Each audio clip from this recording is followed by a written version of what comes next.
100% direct. Sans uppercut. Et sans crochet tous les jours pendant un mois. 9000 coups de poing. Telle était la recette pour faire de moi l'homme le plus fort du monde au maximum. Dans chaque shonen, le héros principal cherche à évoluer et met en place des exercices farfelus pour mieux combattre les méchants. Tu t'imagines à quel point je vais être cheaté à la fin du mois? Bien sûr, si je tiens le coup jusque-là.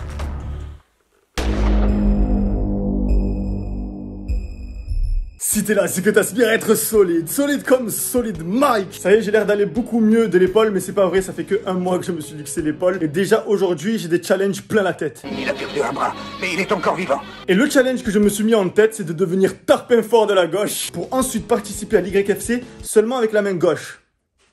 Je rigole. Donc je vous présente un nouveau personnage de ma chaîne, c'est Bob Poisson. Et c'est lui qui va servir de cobaye pour tester ma gauche. Jour 1, on va voir comment je me démerde avec le bras gauche. C'est parti. Là, donc tu vas voir la vitesse de mes coups au début du mois et ainsi savoir si je serai meilleur à la fin du mois. Aussi, je vais taper à la machine à poing. Ça nous donnera un léger indice de force. On verra de toute façon mon positionnement et au bruit d'impact si j'ai plus de force. En attendant, on est parti, jour 1, le direct.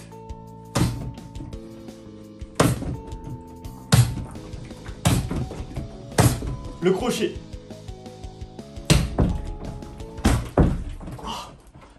Ça se voit que je boxe plus. Ok, l'uppercut.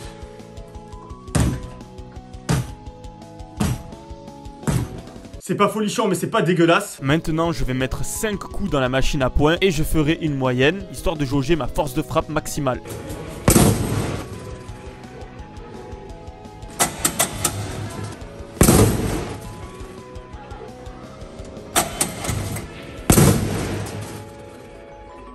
Ça va, je tape bien du gauche quand même, hein. Tu as douté de moi, toi? Tu as douté de moi?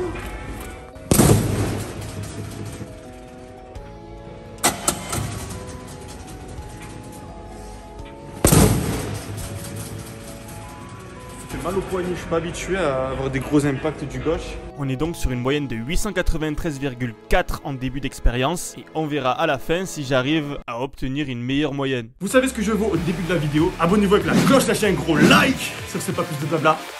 On y va! Et c'est parti pour 30 jours d'entraînement avec la main du diable. On va tout faire pour la rendre plus forte pendant que certains aimeraient s'en servir pour se blesser le zouzoupette. Sur le direct, je m'entraîne à relâcher la main en début de mouvement et la fermer au dernier moment, celui de l'impact, pour avoir un coup plus souple et rapide. Pour qu'un coup soit puissant, il faut que tous les muscles faisant le mouvement inverse du coude soient totalement relâchés. Par exemple, ici, il faut relâcher le dos et le biceps, car ils sont antagonistes de l'épaule et du triceps, qui eux génèrent le mouvement du bras qui part vers l'avant. En relâchant les muscles qui font le mouvement inverse du mouvement ici demandé, on laisse l'opportunité au triceps et à l'épaule d'exprimer leur plein potentiel. C'est pour ça qu'il est important d'apprendre à se décontracter quand on tape, histoire de laisser partir le bras vers la cible. À chaque fois que je fais mon direct, je repense à cette scène de Hajime no Ippo, quand il fait tomber les feuilles de l'arbre et qu'il lui explique qu'il doit attraper la feuille et à la fin fermer le poing.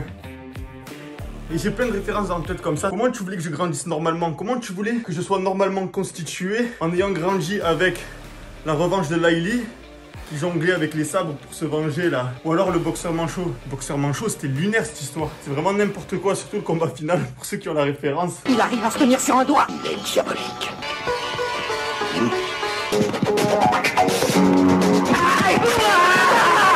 Tu peux pas grandir normalement avec ça.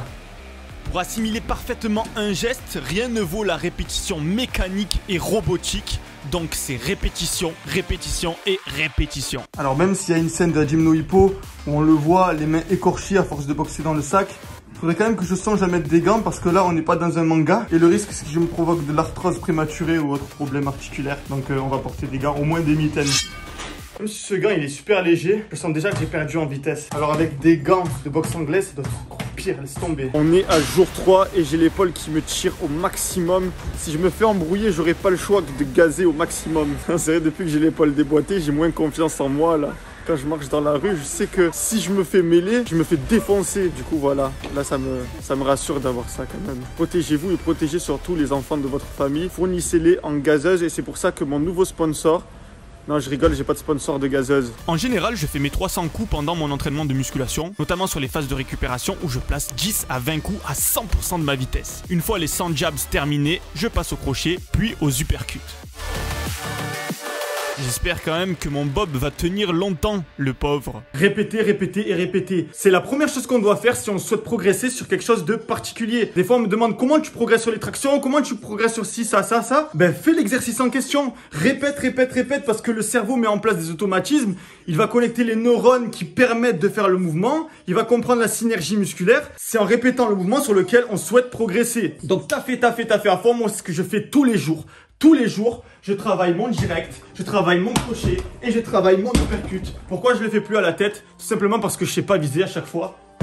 Voilà, tu vois, à chaque fois, je le touche à peine. Donc parce que son menton, il est petit et ça me saoule. Non, sérieux, sans déconner les gars, pour progresser dans un mouvement en particulier, il faut répéter ce mouvement au maximum. Donc là, on est à la fin de la première semaine et regardez déjà mon direct comme il est beaucoup plus rapide.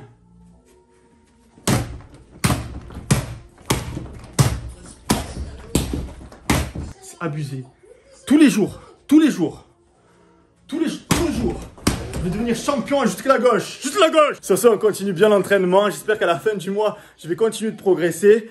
En tout cas, abonnez-vous, likez la vidéo à fond, partagez. Si ce genre de contenu vous plaît ou plaît à votre entourage, on continue l'expérience. Like! Ça fait 10 jours que j'ai commencé l'entraînement de la main gauche. Et demain, si je suis pas une trompette, je vais me la brûler comme dans le boxeur manchot.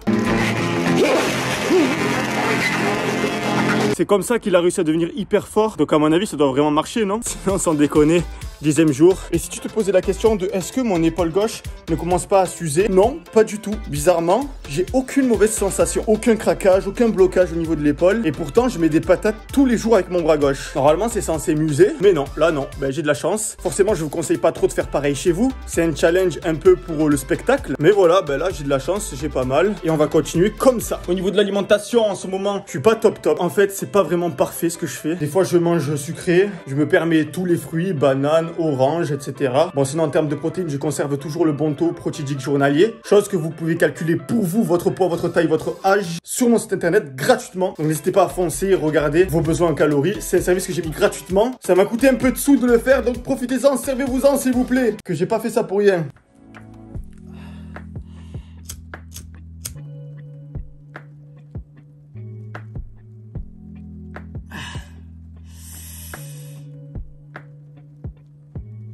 Bon, ben, j'ai vraiment pas l'impression que ça marche de durcir sa main avec du feu. Alors j'ai cherché sur internet comment endurcir les os de sa main. Et soi-disant, il faudrait frapper très fort dans l'eau. Ou alors sur des sacs de riz, comme par hasard. Des sacs de gravier, des punching balls ou des supports en bois. Ou en faisant des pompes sur les poings. Mais du coup, ça vient contredire le fait que mettez des gants à l'entraînement. Imagine, mon but, c'est d'endurcir mes poings. Est-ce que je dois mettre des gants quand je tape? Tu vois? Est-ce que c'est vraiment possible d'endurcir ses os? C'est ça la question que je me pose. J'ai enfin une réponse par rapport à l'endurcissement du poing. C'est une réponse qui nous est donnée par Hem ton kiné, un kiné qui fait des vidéos sur Instagram. Donc l'ostéoclaste est sensible à la contrainte mécanique.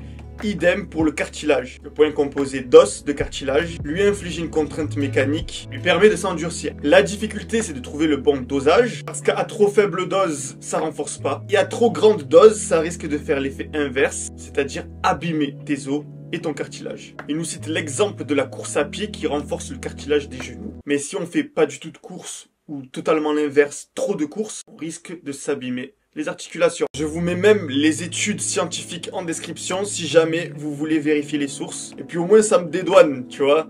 J'ai dit ça, mais il y a des sources.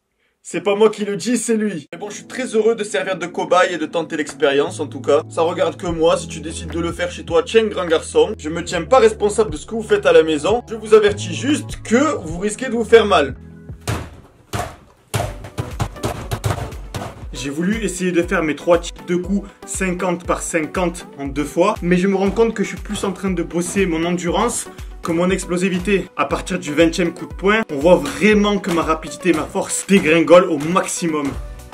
En musculation, pour travailler l'explosivité, normalement on s'arrête au bout de la 5e répétition avec une charge pour laquelle on peut faire 10 répétitions. C'est un truc de base à savoir pour travailler son explosivité. Bien sûr, il existe plein d'autres méthodes. Là, comme on n'est pas en musculation, 10 voire 20 coups d'affilée, c'est très bien pour travailler mon explosivité dans ce mouvement spécifique. Donc à l'avenir, je vais continuer de faire sans jab, sans crochet et sans uppercut, mais je vais les faire 20 par 20. Et je pense que là, on sera plus optimisé pour de l'explosivité. On est au 13e jour, on continue l'expérience. En ce moment, j'arrête pas de faire des cauchemars, je crois bien que je suis en train de devenir fou. Faudrait mieux que j'arrête avec tous ces masques bizarres là. Aujourd'hui, je souffre terriblement de courbatures à l'épaule gauche, ce qui va rendre difficile la continuité du challenge, mais en aucun cas on renonce. Ça, interdit de renoncer. C'est pas des petites courbatures qui vont nous arrêter. Alors peut-être que je serai moins explosif aujourd'hui, mais je vais quand même m'entraîner.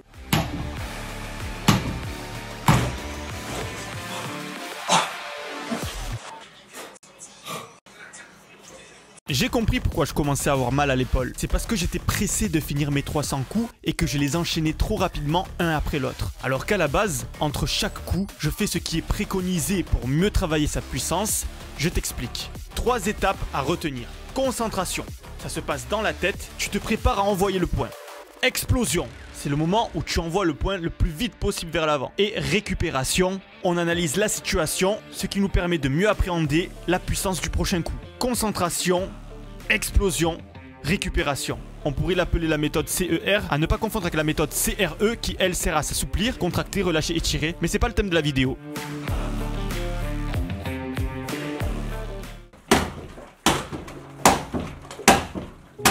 Et je te dis la vérité, j'en ai marre. J'en peux plus. Le mouvement, je vais finir par le rêver. J'ai envie de le vomir. J'ai vraiment l'impression que mon épaule ne suit plus. Je pense qu'avant de tester ma progression, il faut quand même que je prenne 2 ou 3 jours de repos. Donc le test final, je le ferai pas à jour 30, mais à jour 33, histoire de me laisser 3 jours de récupération. Donc voilà, je vais continuer l'entraînement jusqu'à jour 30, histoire de faire les 9000 coups de poing. Et on fera le test final le 33e jour. Mec, si tu es resté jusqu'ici dans la vidéo et que tu n'as pas encore mis de commentaires ou de like, s'il te plaît, fais-le, ça motive. Surtout quand on fait des challenges qui n'ont pas de sens. Je suis vraiment dégoûté de pouvoir continuer.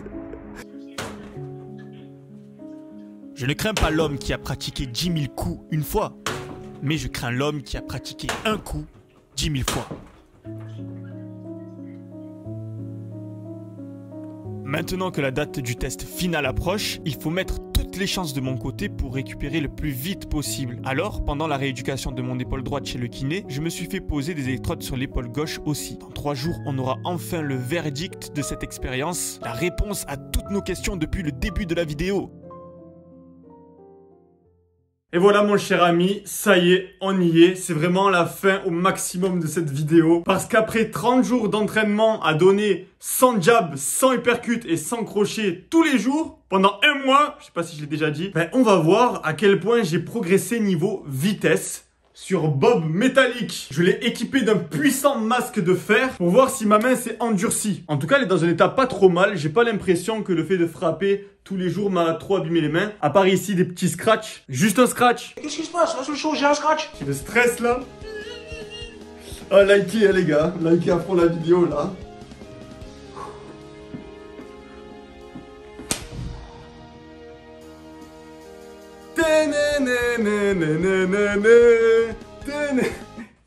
Pour obtenir un résultat précis, je prends un point de départ, ce moment où j'amorce le mouvement, on voit bien mon corps commencer à s'avancer vers la cible. Je prends ensuite un point final, le moment de l'impact, puis je compare la différence au centième de seconde près. Sur le direct avant, je note que je gagne 1 centième de seconde et que l'impact fait à peine plus bouger le mannequin.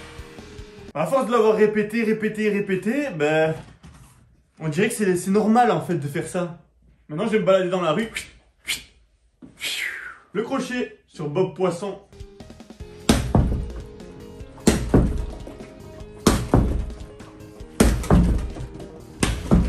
Sur le crochet, les résultats sont très impressionnants car je gagne 12 centièmes de seconde. Au ralenti, on réalise que je percute le mannequin avant même que le bras soit lancé. Pourtant, on voit à mes mouvements que j'amorce bien le coup au même moment sur les 2 plans de vidéo. Aussi, le mannequin bouge bien plus qu'avant, signe de force et de fertilité. Là vraiment ce que j'ai bien compris sur le crochet, c'est que il faut qu'il parte de là. Bam, direct. Bam. Il faut pas que... Bam. Il faut... Bam. Et enfin, le uppercut, vraiment celui où j'étais le plus nul.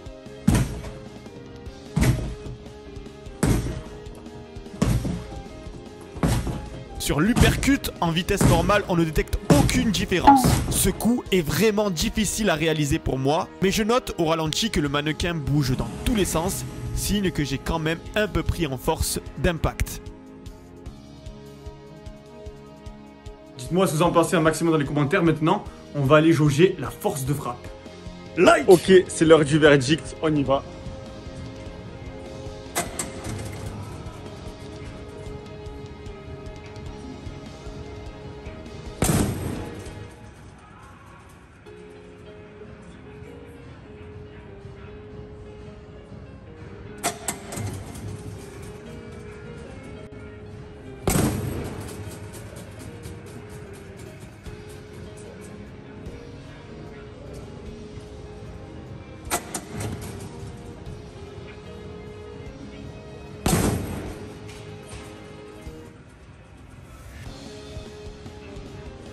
Pas mal. On va avoir pris, hein, sérieux. Ça fait toujours aussi mal. Hein.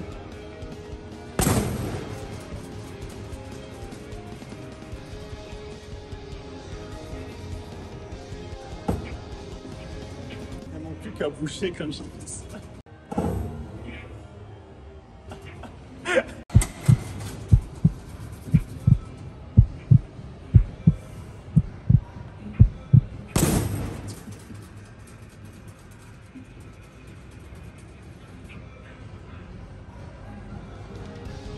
Qui a dit qu'on avait besoin d'avoir une droite pour s'en sortir dans la vie? Ça va reprendre le MMA main gauche. Et bientôt d'autres expériences qui arrivent. Le bone smashing, la gomme pour la mâchoire là. Donc restez connectés, abonnez-vous bien. Je vous promets des grosses vidéos de tests sur 30 jours, 7 jours, 24 heures. N'oubliez pas les gars, MyProtein. Vous avez même pas idée comment MyProtein nous soutiennent à mort dans notre vie quotidienne. Donc si vous devez utiliser un code, c'est SOL10 pour les vêtements et les compléments alimentaires. Sur ce, la fête est déjà finie.